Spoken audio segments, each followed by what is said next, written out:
See, of all the heaps of creatures that are there, millions of species which are here, of all this, we only refer to this human species as a being because this is the only one which has choice of being the way they want to be.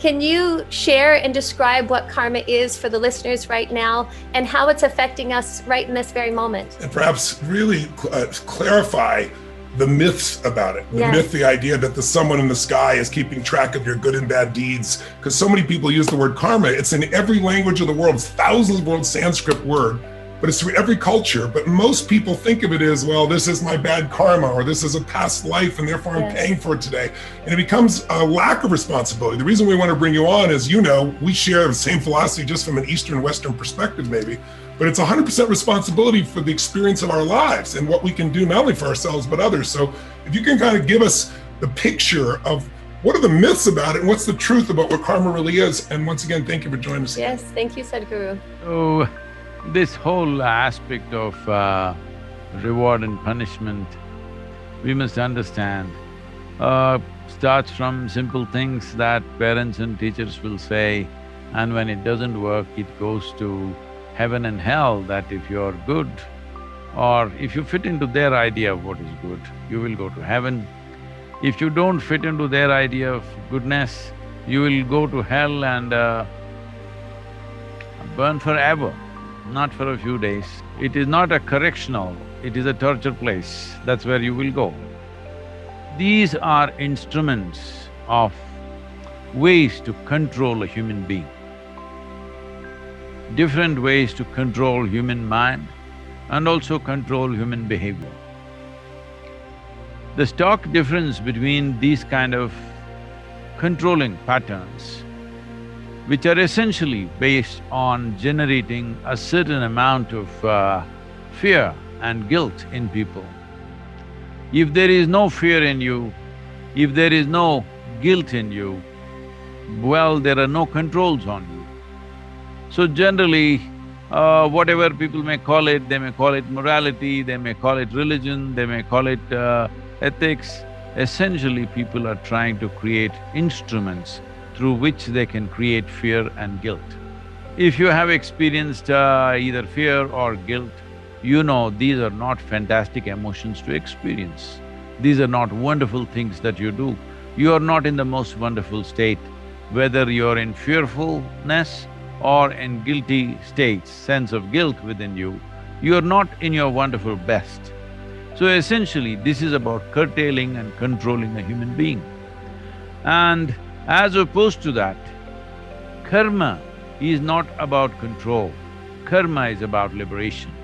If you're interested in liberating your life, liberating all aspects of your life from within you, then karma becomes relevant. If you think this is a way of controlling somebody else, well, it doesn't really work because somebody else may be willing to do what they're willing to do because they may also be willing to face the consequences. Which most people may not be, some people are. Having said that, the significant aspect of karma is when we say, my life is my karma, we are essentially saying, my life is my making. See, with all the other creatures on this planet, nature has fixed 90% of their lives according to natural order of things. Only 10% latitude of individual behavior is allowed for them.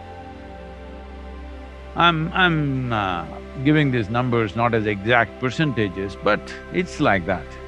But in the case of a human being, only 10% is fixed by nature, 90% is in our hands. When I say 90% is in our hands, that is if you take it into our hands. Otherwise, it's very much possible that whatever the accumulated memories that we have within us, which is like a unconscious software that we wrote over a period of time. So whether you wrote your software consciously or unconsciously, once it is written, the rest of it functions that way, it develops those tendencies and moves in that direction. It is like you have a machine, let's say you have a computer, all of you are on it right now. If it doesn't have software, this is as good as a brick, your computer. Only because of the software it functions. So similarly, you as a person exist. You exist only because there is a certain amount of memory. There is evolutionary memory which tells you you're a human being. There is genetic memory which tells you what type of human being you are. There is karmic memory which makes you an individual. And there are articulate and inarticulate forms of memory, and on the whole, 8 different forms of memory. We will not go into that aspect now. But essentially, if you allow the past or the already set software to function within you, you will become automatic. Life seems to be easy and effortless because everything is automatic. It is only when you face new situations, situations that you're not familiar with, situations for which in your memory there are no solutions, that is when people who are entirely on auto drive collapse. They will get shattered. So, this is happening because they're trying to live out of their memory. The entire education system is about memory, scholarship is about memory, religions are about memory. Because of this, when your memory doesn't provide you solutions, you feel completely broken. So karma means, one fundamental aspect of karma is when you understand what I am doing right now is my karma, or this is clearly my action, my physical actions, my psychological actions, my emotional actions and my energetic reverberations are all my doing. If I know this moment I will naturally behave consciously. So essentially karma means another way of approaching how to move a human being from unconscious existence to a conscious level of existence. Why this is important is, see, of all the heaps of creatures that are there, millions of species which are here, of all this, we only refer to this human species as a being because this is the only one which has choice of being the way they want to be.